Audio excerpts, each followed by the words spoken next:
साथियों नमस्कार, स्वागत है आप सभी का एक बार फिर से अपनी कलम अपने चैनल पर। आज हम स्टार्ट करने जा रहे हैं चौहान वंश। हमने पीछे बात की राजस्थान का इतिहास, जो हमने पहले उनके विभाजन, जो आपके सभ्यताएं थी, वो सभी जनपद आदि की बात हमने की। उसके बाद हमने वंश राजवंश जो प्रमुख हमारे सिलेबस में है उसको लेके हमने गोहिल वंश पढ़ा, फिर राठौड़ वंश पढ़ा। आज हम चौहान जो वंश है, चौहान राजवंश जो है, उसके बारे में आराम से पढ़ेंगे साथियों। पूरी बात आराम से करेंगे।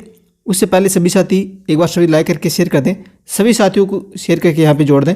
आज स्टार्ट में हम सबसे पहले देख रहे हैं शाकंभरी का चौहान वंश, और इस वंश के जो प्रतापी शासक हैं उन सभी की बात हम आराम से करने वाले हैं। देखिए साथियों, आप किसी भी भर्ती की तैयारी करें, लेकिन कक्षा 10 की जो किताब है ये सबसे महत्वपूर्ण है। किसी भी भर्ती के पेपर को उठा के देख लेना, जिसमें राजस्थान जी के आता है। इस किताब से आपको बहुत सारे सवाल आपको मिल जाएंगे। देखिए, ये जो पहला पार्ट है इसमें थोड़ा सा समय लग सकता है, क्योंकि बहुत सारी राजवंश और इतिहास का बहुत बड़ा टॉपिक एक पार्ट के अंदर दे दिया है। तो इसमें 3-4 वीडियो हैं, तो वो 2 वीडियो और आने वाले हैं। तो मेरे हिसाब से उसके बाद में आराम से हम जो आपके सांस्कृतिक है, त्यौहार है, मेले हैं, लोक देवता, सभी जो संस्कृति में आते हैं, हस्तकलाएँ, लोक कलाएँ, सभी उसमें हम बात करेंगे। तो आराम से अंत तक इस जो सीरीज़ हमने स्टार्ट किया कक्षा 10 की, विशेष रूप से बने रहें। शुरू कर रहे हैं उससे पहले सभी इस चैनल पर सब्सक्राइब करके जुड़ जाना, क्योंकि कंटिन्यू क्लास आपको यहाँ पे मिलती रहेगी और क्लास की सूचना भी मिल जाएगी। उससे पहले एक जो जीके की हमने टेस्ट सीरीज शुरू की थी, वो हमारे टेस्ट पूरे हो चुके हैं इसमें, ठीक है। पूरे टेस्ट अपलोड हो चुके हैं। इसमें आप टेस्ट सीरीज से जुड़ के कभी भी ये टेस्ट दे सकते हैं और कितनी भी बार दे सकते हैं। तो आप टेस्ट सीरीज जुड़ने के लिए क्या करना है, कमेंट बॉक्स में जो लिंक है वहाँ पर आप जाइए और उस टेस्ट सीरीज से जुड़ सकते हैं, ठीक है। और नहीं तो आप सीधा प्ले स्टोर से अपनी कलम अपने नाम से जो ऐप है वहाँ पे भी सर्च करके वो ऐप डाउनलोड करके वहाँ पे जुड़ सकते हैं। देखिए, बात करते हैं शाकंभरी का चौहान वंश। शाकंभरी का चौहान वंश बात शुरू करें। इस चौहान वंश की उत्पत्ति के विषय में बहुत विवाद हैं। वंशावलियों और ख्यातों ने इनको अग्निवंशीय माना है। क्या माना है? अग्निवंशीय माना है। अब देखिए, गौरीशंकर हीराचंद जो ओझा हैं, उन्होंने ये सूर्यवंशी क्षत्रिय बताते हैं। अचलेश्वर मंदिर के लेख में इन्हें चंद्रवंशीय बनाया गया है, और कई विद्वान इन्हें आर्य मानकर विदेशी मानते हैं। इन सभी मतों का विवेचन करते हुए दशरथ शर्मा चौहानों की उत्पत्ति ब्राह्मण वंश से मानते हैं। बिजोलिया शिलालेख के अनुसार सांबर झील का प्रवर्तक वासुदेव चौहानों का आदि पुरुष था, ठीक है। वासुदेव चौहान जो है वो चौहानों का आदि पुरुष था, जिसका समय 551 ईस्वी के लगभग माना जाता है। प्रारंभ में चौहान गुर्जर प्रतिहारों के सामंत थे, परंतु गुवक प्रथम ने गुर्जर प्रतिहारों की अधीनता से चौहानों को मुक्त करवाया। इसी का वंशज सामंत सांबर के शासक था, जो वत्स गोत्र ब्राह्मण वंश में पैदा हुआ था। वागपति राज चौहानों का शक्तिशाली शासक हुआ, जिसमें प्रतिहारों को परास्त करके अपनी शक्ति का परिचय दिया था। ये बात यहाँ पे आप नोट करें, वागपति राज चौहानों का। विग्रहराज द्वितीय चौहानों का एक अन्य शक्तिशाली शासक था। 983 ईस्वी का हर्षनाथ लेख, नोट करें इस बात को, 983 ईस्वी का हर्षनाथ लेख, ईस्वी आप विशेष रूप से इसकी याद रख लेना। उसकी विजयों का उल्लेख करता है। उसने गुर्जर के चालुक्य तथा जो शासक था मूलराज को परास्त किया। विग्रहराज द्वितीय के बाद साथियों इंपॉर्टेंट है, सबसे महत्वपूर्ण किताब है ये। पहली बात तो ये ऑथेंटिक है एकदम, आपको सोचने की भी आवश्यकता नहीं है। बहुत ही महत्वपूर्ण किताब, आपको ये तैयार करनी ही पड़ेगी। बहुत सारी गाइडें आपने पढ़ रखी होगी, कैसी भी होगी, लेकिन इस किताब को आप कैसे भी खुद पढ़ो चाहे कैसे भी पढ़ो, आपको ये किताब विशेष रूप से तैयार करनी है। विग्रहराज द्वितीय के बाद दुर्लभ राज था, गोविंद तृतीय शासक हुए। पृथ्वीराज विजय नामक गोविंद जो है ग्रंथ है, उसमें गोविंद तृतीय की उपाधि वेरी घट, नोट करें इस बात को। गोविंद तृतीय है, उसकी उपाधि वेरी घटे यानी शत्रु संहारक के रूप में मिलती है। फरिश्ता के अनुसार गोविंद तृतीय ने गजनी के शासक को मारवाड़ में आगे बढ़ने से रोका था। देखिए, बात करें अजय राज 1105 से 1133, 1105 से 1133 ईस्वी जिन्होंने शासन किया। अजय राज जो 1105 ईस्वी में शासक बना, इस वंश का एक प्रतापी शासक था। 1113 ईस्वी में उसने अजय मेरू जो वर्तमान अजमेर है उसको बसाया था। चांदी और तांबे के सिक्के भी चलाए, जो ये विशेष रूप से नोट करें इस बात को। अजय प्रिय द्रंभ कहलाए, वो सिक्के क्या कहलाए? अजय प्रिय द्रंभ कहलाए। ये सवाल पूछा भी गया है साथियों। कुछ मुद्राओं पर उसकी रानी सोमलवती का नाम भी अंकित मिलता है। अजयराज शैव मतावलंबी होने के साथ साथ एक धर्म सहिष्णु शासक था। उसने जैन और वैष्णव धर्मावलंबियों को सम्मान दृष्टि से देखा। उसने नए नगर में जैन धर्मावलंबियों को मंदिर बनाने की अनुमति दी और पार्श्वनाथ के मंदिर के लिए स्वर्ण कलश प्रदान किया था। ये बात नोट करें। तो अजयराज जो था उन्होंने अजमेर नगर की स्थापना की।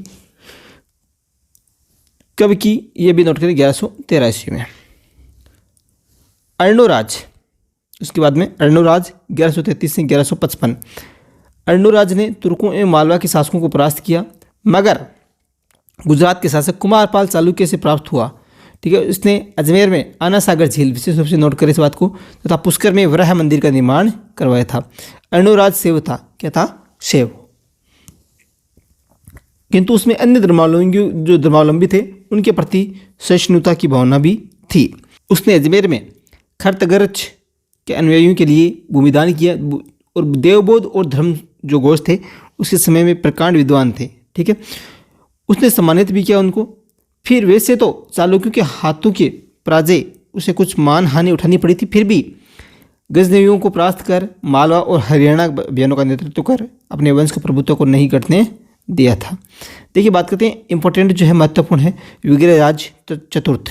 विग्रहराज चतुर्थ की हम बात करें तो देखिए 1158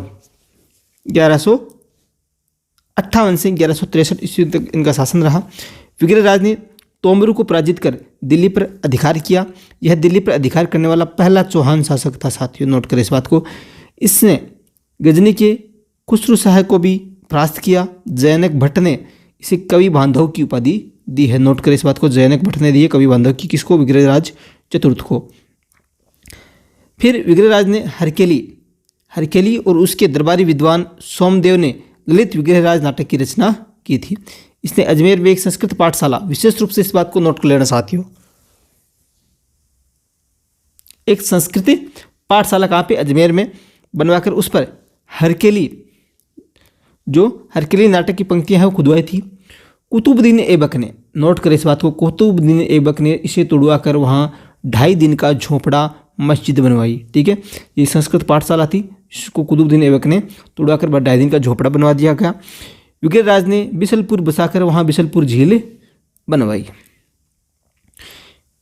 विग्रहराज चतुर्थ के मूल्यांकन में डॉक्टर दशरथ शर्मा लिखते हैं कि उसकी महत्ता निर्विवाद है, क्योंकि एक छिन्नाध्यक्ष के साथ साथ वह एक विजेता, साहित्य का संरक्षक, अच्छा कवि और सूझबूझ वाला निर्माता था। ठीक है, और पृथ्वीराज विजय का लेखक लिखता है, जब विग्रहराज की मृत्यु हो गई तो कवि बांधव की उपाधि निरर्थक हो गई, क्योंकि इस उपाधि को धारण करने की किसी में क्षमता नहीं थी। सोमदेव तो विग्रहराज के वीरों में ही नहीं वरन विद्वानों में भी अग्रणी मानता था। ये केवल उसकी मिथ्या प्रशंसा नहीं है, हरकेली नाटक से उसकी योग्यता आंकी जा सकती है साथियों। किलहॉर्न ने भी उनकी विद्वता की प्रशंसा करते हुए लिखता है, स्वीकार करते हैं कि हिंदू शासकों में से एक व्यक्ति था जो कालिदास और भवभूति की होड़ कर सकता था। विग्रहराज का समय सपाद लक्ष्य का स्वर्णकाल था, ये बात नोट कर लेना, सपाद लक्ष्य का स्वर्णकाल जो था विग्रहराज का समय था। पृथ्वीराज तृतीय, इंपॉर्टेंट, पृथ्वीराज तृतीय की हम बात करें 1177 से 1192 ईस्वी। शाकंभरी के चौहान शासकों में सबसे प्रसिद्ध पृथ्वीराज तृतीय हुए, जो 11 वर्ष की कम आयु में शासक बना। 1182 ईस्वी में इसने सतलज प्रदेश के भंडारकों को परास्त किया था। ठीक है, फिर इसी वर्ष इसने महोबा के चंदेल शासक को पराजित किया, जिसमें प्रसिद्ध वीर आल्हा और उदल। नोट कर लेना इस बात को, बहुत बार पूछा गया सवाल है साथियों, आल्हा और उदल। देखिए, अब किसके साथ में, किस युद्ध में, किस समय मारे गए, तो देखिए 1182 ईस्वी में सतलज प्रदेश के भंडारकों को परास्त किया, और इसी वर्ष मतलब 1182 में ही महोबा के चंदेल शासक को पराजित किया, जिसमें वीर आल्हा उदल मारे गए थे। तो 1182 ईस्वी की बात है। पृथ्वीराज ने कन्नौज के गढ़वाल शासक जयचंद को परास्त किया, और स्वयंवर के समय उसकी जो बेटी संयोगिता थी उसका अपहरण कर उसके विवाह कर लिया था। त्राइन का प्रथम युद्ध कब हुआ, 1191 में। नोट करें इस बात को, प्रथम और द्वितीय दोनों बातें नोट कर लेना।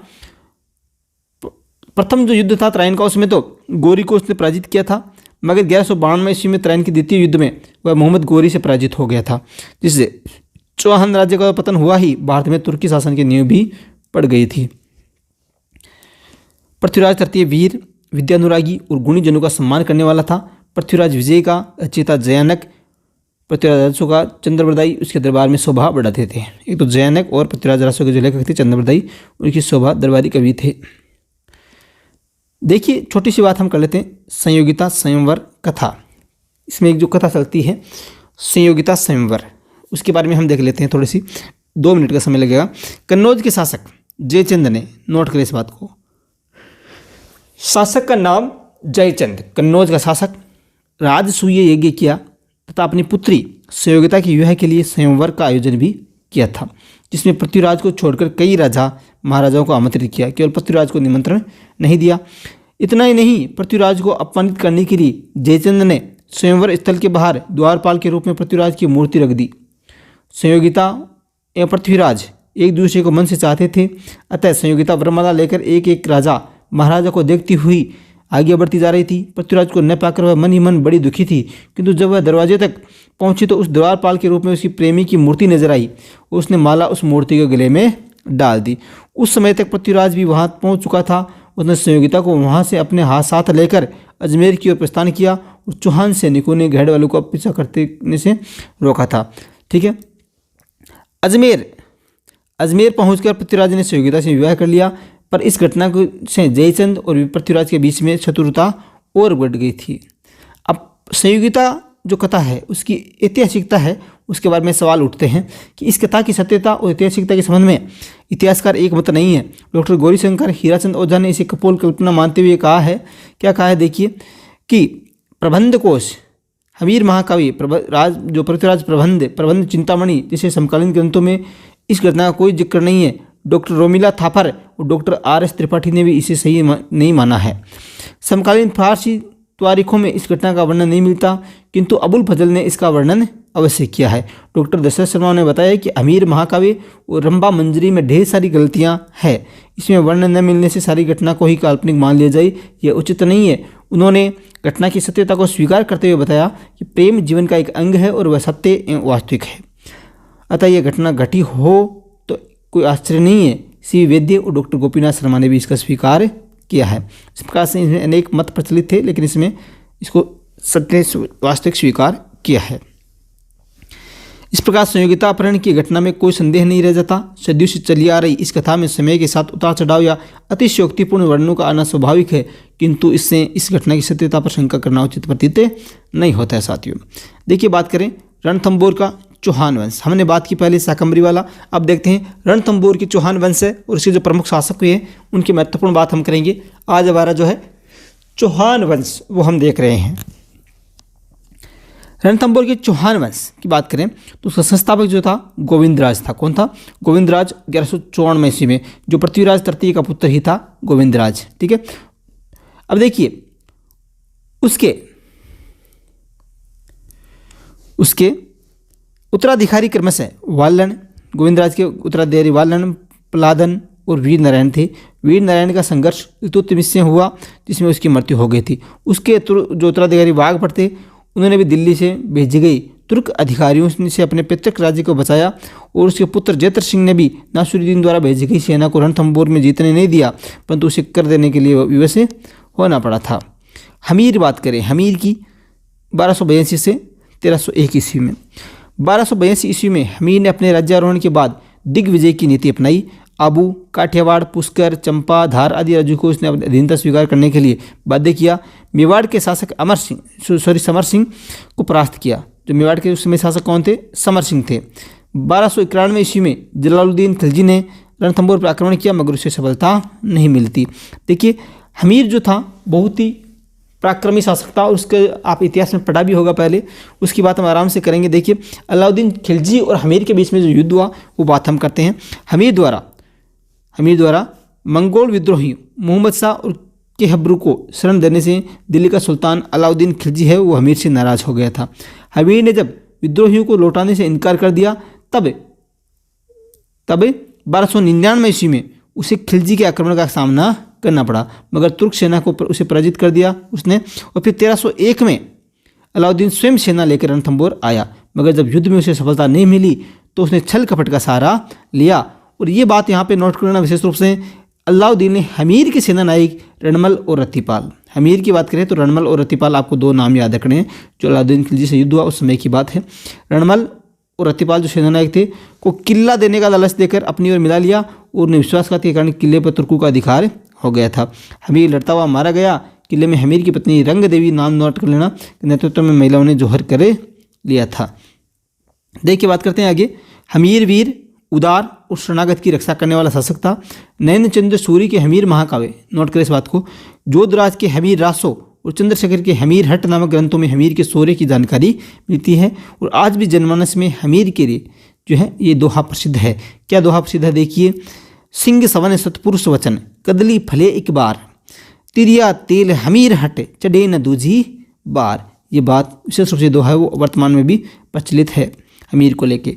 देखिए बात करते हैं जालोर का जो चौहान वंश है और इसके प्रतापी जो शासक हुए हैं उनकी बात हम करें तो जालोर का चौहान वंश की बात करें, इस जो प्रतापी शासक जालोर के मध्यकालीन इतिहास में एक अपना विशिष्ट स्थान रखता है। दिल्ली से गुजरात व मालवा, नोट करें इस बात को, जब दिल्ली से गुजरात और मालवा जाते हैं तो उसके मार्ग पर ये स्थित जालोर पड़ता है। उसमें अधिकार स्थापित करना दिल्ली के प्रत्येक शासक के लिए एक आवश्यक कार्य था। दिल्ली सल्तनत 1206 से 1526 ईस्वी के मध्य जालोर पर चौहानों का अधिकार था। जालोर के चौहान वंश का संस्थापक कीर्तिपाल था। जालोर का चौहान वंश का संस्थापक कौन था? कीर्तिपाल था, जिसने 1121 ईस्वी में इस राजवंश की नींव रखी थी। अब देखिए उधर शाकंभरी उसके समय वहाँ पे पृथ्वीराज तृतीय शासन कर रहा था, यहाँ पे इन्होंने ये नींव रखी। कान्नड़ देव 1305 से 1311, 1305 से 1311 अति महत्वपूर्ण है, यहाँ से बार बार सवाल पूछे गए हैं। कान्नड़ देव जालोर के चौहान शासकों में सर्वाधिक शक्तिशाली शासक था।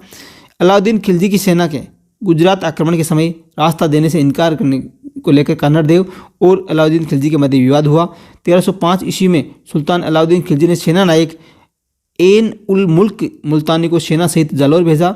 वह कान्नड़ देव को समझा बुझा कर दिल्ली के ले आया था। दिल्ली दरबार का माहौल कान्नड़ देव के स्वाभिमान जो था उसके विरुद्ध था। कान्नड़ देव दिल्ली दरबार से चला आया, जिसके बाद कान्नड़ देव व अलाउद्दीन के बीच संघर्ष हुआ। नैन सिंह ने युद्ध का कारण, ये देखिए यहाँ पे बात नोट करें, नैन सिंह ने जो युद्ध का कारण बताया है, कान्नड़ देव के जो पुत्र था वीरमदेव और सुल्तान की जो पुत्री थी फिरोजा से विवाह करने से इनकार करना बताया है। ठीक है, 1308 ईस्वी में सुल्तान ने जालोर के शक्तिशाली किले शिवाना पर अधिकार कर लिया। ठीक है, 1308 ईस्वी की बात है, और उसका नाम खैराबाद रखा। इस प्रकार से कमालुद्दीन गुरु को वहाँ का प्रतिनिधि नियुक्त किया। ये बात कौन बताते हैं? नैन सिंह बताते हैं। अब देखिए 1311 ईस्वी में अलाउद्दीन ने जालोर पर घेरा डाल दिया, लेकिन सुल्तान को सफलता नहीं मिली थी। अंत में कान्नड़ देव के एक दैया सरदार, यहाँ पर भी देखिए विश्वासघात के कारण ये जीत पाया है। अंत में 1311 जो था, अंत में कान्नड़ देव के एक दैया सरकार जो था बिक्का के विश्वासघात के कारण दुर्ग पर अलाउद्दीन का अधिकार हो गया था। कान्नड़ देव लड़ता हुआ मारा गया और किले की महिलाओं ने जोहर किया। अलाउद्दीन ने जालोर जीतकर उसका नाम क्या रखा था? जलालाबाद रखा था। क्या रखा था? जलालाबाद रखा था। अब देखिए इसके बाद में साथियों ये हमारा आज का चौहान वंश पूरा होता है। ठीक है, 20 मिनट के आसपास ये क्लास रही। हमने जो स्टार्ट में कहा था 20 मिनट से लेकर आधे घंटे के आसपास ये क्लास रहनी है। अति महत्वपूर्ण है, यदि हम एक साथ पढ़ेंगे तो आपके मिक्स हो जाएगा। आप आराम से इन बातों को नोट करते जाएं। ठीक है, कल हम बात करेंगे आपके चौहान, जो आपका आमेर का कछवा वंश है, भरतपुर का जाट वंश है, अन्य जो वंश बच गए हैं एक दो, उन सभी की बात हम कल कर लेंगे। ठीक है साथियों, तो एक बार सभी साथी इसको शेयर कर देंगे। जो भी साथी देख रहे हैं लाइक करके शेयर करें, और आप इस चैनल पर नहीं हैं तो अभी सब्सक्राइब करके जुड़ जाना। विशेष रूप से जो संपूर्ण राजस्थान जीके की टेस्ट सीरीज जो चल रही है साथियों, संपूर्ण राजस्थान जीके का मतलब ये हो गया, चाहे आप लेवल 1 से हैं चाहे लेवल 2 से हैं, जितना भी राजस्थान जीके आएगा उसमें उस सभी की टेस्ट सीरीज टॉपिक वाइज है। ठीक है, उसकी जो आपको यदि इनसे जुड़ना है तो कमेंट बॉक्स में लिंक है, वहाँ से जुड़ सकते हैं, या प्ले स्टोर से अपना ऐप है अपनी कलम अपने नाम से, वहाँ से जुड़ सकते हैं। ठीक है, एक फ्री डेमो टेस्ट भी है, वहाँ पे एक फ्री डेमो टेस्ट है 50 क्वेश्चन का। आप विशेष रूप से उस टेस्ट को दे साथियों, सभी साथी जो देख रहे हैं टेस्ट, वो जो फ्री डेमो टेस्ट है उसको जरूर दें, और उसके बाद में टेस्ट ज्वाइन करें। जिनके विषय हिंदी है, गौर करें इस बात को, जिनके विषय हिंदी है साथियों, हिंदी जिनके विषय है वो उनके व्याकरण प्लस शिक्षण विधियाँ, व्याकरण प्लस शिक्षण विधियाँ हैं, उनके सभी टेस्ट अपलोड हो चुके हैं। वो आप टेस्ट सीरीज जब ज्वाइन करेंगे तो वो टेस्ट आप कभी भी और कितनी ही बार टेस्ट दे सकते हैं। ठीक है, तो विशेष रूप से हिंदी वाले भी जुड़ सकते हैं, और राजस्थान जीके की जो भी है, चाहे लेवल 5 से हैं चाहे लेवल 2 से हैं, उनके सभी की, और राजस्थान जीके जितना भी है उनसे आप जुड़ सकते हैं। ठीक है साथियों, आप सभी का पुनः धन्यवाद। मिलते हैं अगली क्लास में। धन्यवाद। जय हिंद, जय भारत।